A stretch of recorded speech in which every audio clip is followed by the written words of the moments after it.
ఇప్పటికే 7 మ్యాచ్లు గెలిచిన సన్‌రైజర్స్ హైదరాబాద్ ఇంకా 2 మ్యాచ్లు ఆడాల్సి ఉంది. ఆ 2 మ్యాచ్లు గుజరాత్ టైటన్స్‌తో మరియు పంజాబ్‌తో ఉన్నవి.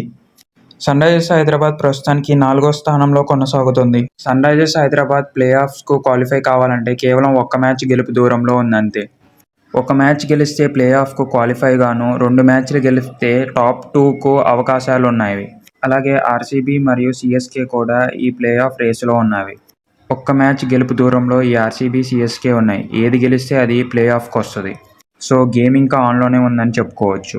ఇప్పుడు ఆర్ఆర్ గనక గేమ్ ఓడిపోయి ఉంటే ఎస్ఆర్హెచ్ నెక్స్ట్ వచ్చే 2 గేమ్లు గెలిస్తే నెట్ రన్ రేట్ చూసుకొని టాప్ 2కెళ్లే ఛాన్సెస్ ఎక్కువగా ఉన్నాయి. సన్‌రైజర్స్ హైదరాబాద్ ఐపీఎల్ ఫస్ట్ ఇన్నింగ్స్‌లో జీటీతో మ్యాచ్ ఓడిపోయి వస్తున్నారు మరియు పంజాబ్‌తో మ్యాచ్ గెలిచి వస్తున్నారు. చూద్దాం ఈసారి ఏమవనుందో. కానీ సన్‌రైజర్స్ హైదరాబాద్ ప్లే-ఆఫ్స్‌కు క్వాలిఫై కావాలంటే ఒక గేమ్ దూరంలోనే ఉంది. ఏదైతే ప్యాట్ కమిన్స్ మాటిచ్చినట్టు ఈసారి కప్ గెలుస్తారో లేదో కామెంట్లో చెప్పండి. మరొక వైపు ఆర్సీబీ కూడా 5 విజయాలతో దూసుకొస్తుంది. ఈ 2024 ఐపీఎల్ చాలా రసవత్తంగా సాగుతుందని చెప్పుకోవాలి. ఇంటికెళ్లిపోయిందన్న ఆర్సీబీ మళ్లీ ప్లే-ఆఫ్ రేసులోకి వచ్చింది. గెలుస్తుందన్న ఎల్ఎస్జీ వెనక్కెళ్లిపోయింది.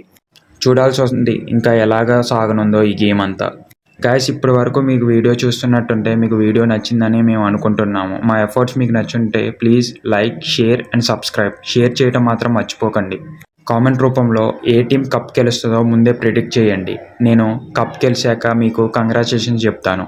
లెట్స్ సీ సన్‌రైజర్సా లేకపోతే ఆర్ఆరా ఆర్ ఆర్సీబీ, సీఎస్కే, కేకేఆరా? చూద్దాం ఏం గెలవనుందో. Thank you friends.